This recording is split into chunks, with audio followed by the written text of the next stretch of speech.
15 Jahre sie alt und was für eine herzreißende Geschichte sie hat schon zu erzählen von sich, von zwei Welten. She's 15 years old and she already has heartbreaking stories to tell about what happened to her in two different worlds. Erzeugen geworden in Bialystok.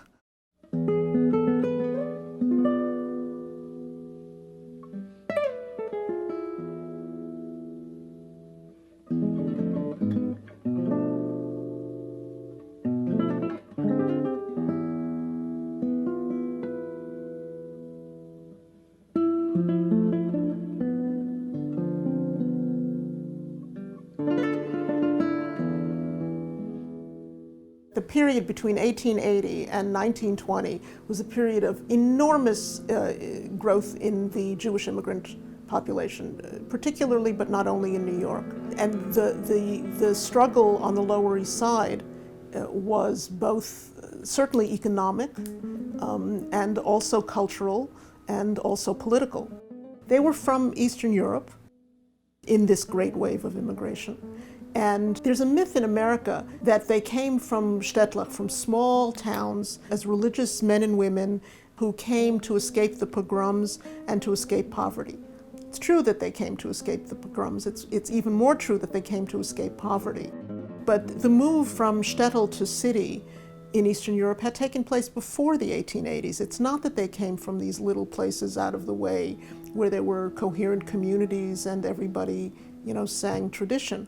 Many of them were or became left-leaning because of unionization. They worked, that is, they labored. They were in the factories, they were house painters, they worked hard. The traditional story is that they began with a pack on their backs, and then they moved up to a push cart, and then they moved into a mom and pop store, and then they became great, factory owners or whatever.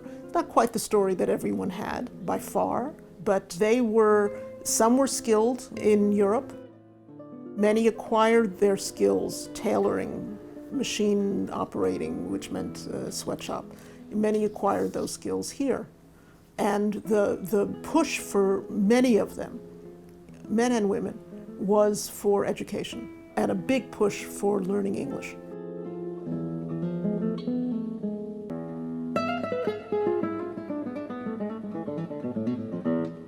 The Vorwärts, like every Yiddish newspaper of the time, did something that we don't see a lot in English newspapers, which is to publish on the very same pages of the newspaper things that we might call high culture and things that we might call very low culture. This guy was found in bed with his neighbor's wife and there was a whole fight about it, and news about what was happening in Eastern Europe, pogroms, wars, revolutions. And Kahn somehow managed to capture both of these very different kinds of things on the pages of a Bintel Brief.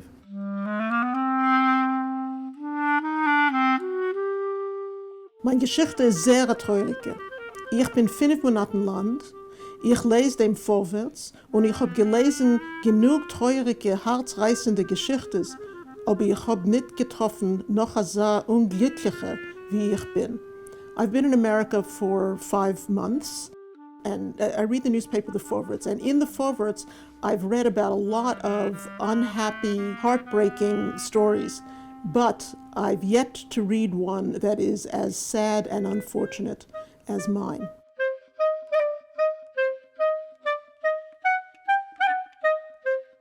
The Bintel Brief was either the first or certainly one of the first of what we've come to know as advice columns. And it was a way of establishing, I think, a community of readers that was lacking as people came to the United States and they tried to recreate that community. It gave very practical advice. Letter after letter says, you've been giving practical advice to others, please give it to me. What should I do in this situation? And the situations were the immigrant situations. My son wants to work, but I need him to go to school and make something of himself. There's the beginnings of intermarriage. There are financial problems. There are also quite personal problems. My husband's a philanderer, or I can't find my husband. English is a big question intergenerationally. There's letters after letters that report on children who won't speak Yiddish outside of the house or even inside the house, who think that it's an embarrassment to have parents who have such a bad accent. There's one really heartrending one where the parents say that their daughter-in-law doesn't want them to come over so much to the house because the children, the grandchildren, will hear an accented, incorrect, ungrammatical English from the grandparents, or they'll hear Yiddish, which will do them no good, or this bad English, which will do them some harm.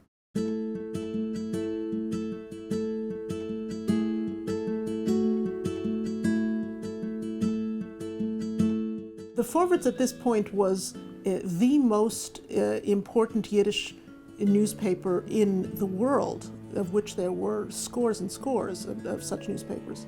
And it also had the distinction of being the most widespread non-English language newspaper in the United States.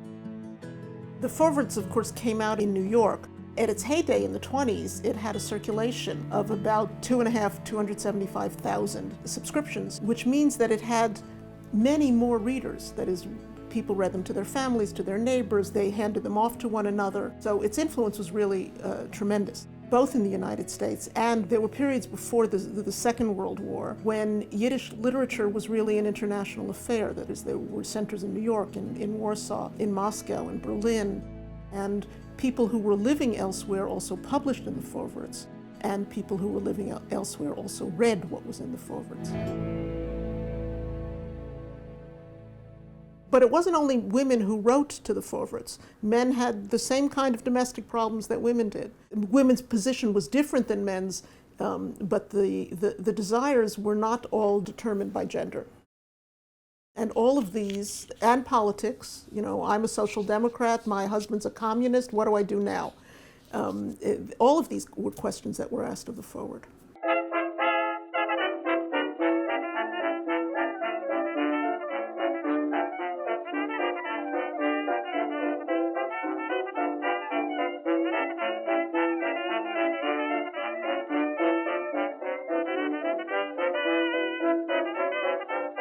He perceived a need, and there weren't that many people that these immigrants could talk to other than one another. He was publishing the most important writers in Yiddish. He was deliberately writing and encouraging writing about ways of integrating, assimilating, acculturating, recognizing the kinds of problems that there were on the street. He was a man of the street. I mean, he was an intellectual and a man of the street. And these were the kinds of questions that were going on in the street, and there was no place really to address them.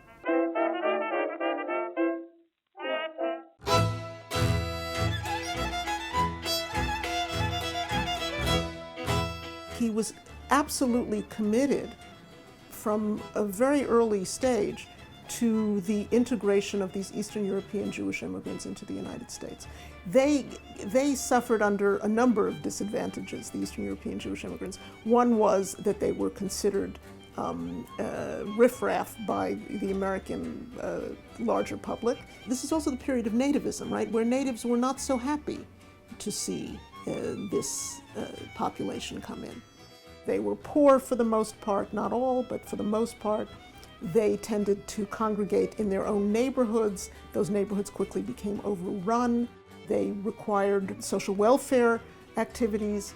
They were also looked down upon by earlier Jewish immigrants, by the German Jewish immigrants who had come and who thought that their own position in America, which they had taken some pains to create, was now being brought down by these huddled masses yearning to breathe free, to not coin a phrase. I'm remembering one letter. My brother has children and grandchildren in Europe. They're wandering around homeless. I want to bring them. My wife and my children say, we can't afford to feed another 6 mouths. How can we take responsibility for all of these people? What are we going to do? And the response from the editor is, look at where you are. You came as an immigrant with nothing. You said, the letter says that. You've worked your way up into a position of security. You have a responsibility to your family. And what makes you think that they will be a burden on you or on the state? why don't you think that they will do what you did, which is to come, to need some help at the beginning, that's certainly true, and then to work their way up to become valuable citizens of the country and valuable family members.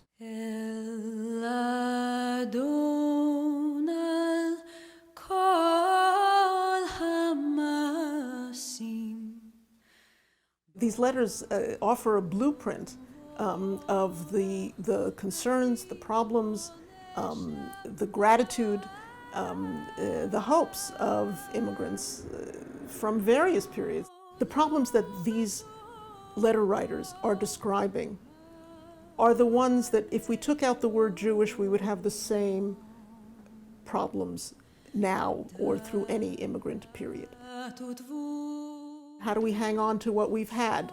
How do we give our children a sense of where they come from while recognizing the glory that is American freedom and opportunity? I don't think that's a particularly Jewish question. I think that's a particularly human question and immigrant question.